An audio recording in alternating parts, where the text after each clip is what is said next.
بسم اللہ الرحمن الرحیم السلام علیکم ورحمۃ اللہ وبرکاتہ۔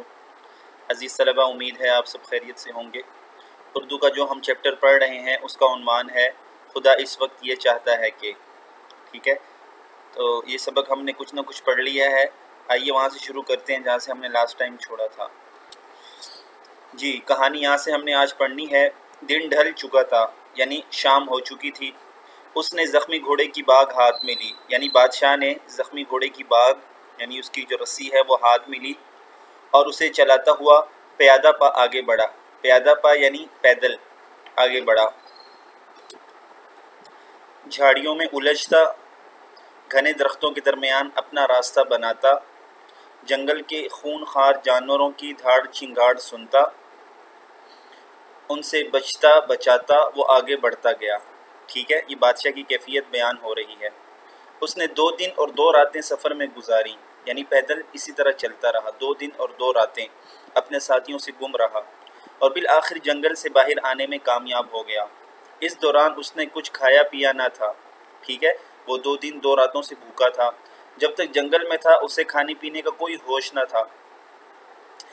اب جو ویرانے سے باہر نکلا تو اسے بھوک پیاس نے ستانا شروع کیا، یعنی تنگ کرنا شروع کر دیا۔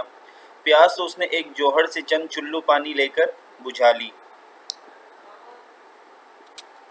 چلو کسے کہتے ہیں؟ آپ نے دیکھا ہوگا دریا وغیرہ پر جب ہم پانی پیتے ہیں تو ہاتھ میں پانی بھر لیتے ہیں اور منہ کے قریب کر کے پیتے ہیں، یہ چلو بھرنا ہوتا ہے۔ ٹھیک ہے، البتہ بھوک مٹانے کا کوئی سامان نہ تھا۔ جنگل سے نکل کر ابھی وہ 3 کوس ہی چلا ہوگا۔ کوس کا میں آپ کو پہلے بتا چکا ہوں، ایک کوس جو ہے وہ 1000 میٹر کے برابر ہوتا ہے۔ ٹھیک ہے، تو 3 کوس کتنا ہوا؟ 3000 میٹر۔ تو جنگل سے نکل کر ابھی وہ 3 کوس ہی چلا ہوگا کہ اسے لہلہاتے کھیت نظر آئے۔ ٹھیک ہے، لہلہاتے ہوئے کھیت یعنی ہوا سے جھومتے ہوئے کھیت نظر آئے۔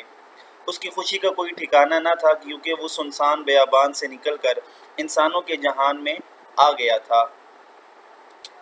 بیابان کا مطلب ہوتا ہے ویرانہ۔ ٹھیک ہے، مسلسل سفر اور بھوک پیاس کی شدت کے باعث، یعنی بھوک پیاس کی زیادتی کے باعث اس کی حیت بہت کچھ بدل چکی تھی۔ ٹھیک ہے، اس کی صورت جو ہے نا، اس کی حالت بدل چکی تھی۔ درختوں اور جھاڑیوں میں متواتر یعنی مسلسل الجھنے کی وجہ سے اس کا لباس بھی کہیں کہیں سے پھٹ گیا تھا۔ اس کی ظاہری حالت کو دیکھ کر کسی کو بھی یہ اندازہ نہیں ہو سکتا تھا کہ وہ اس ملک کا بادشاہ ہے۔ چلتے چلتے اسے خربوزوں کا ایک کھیت نظر آیا۔ اس نے سوچا چلو بھوک مٹانے کی ایک صورت تو نکلی۔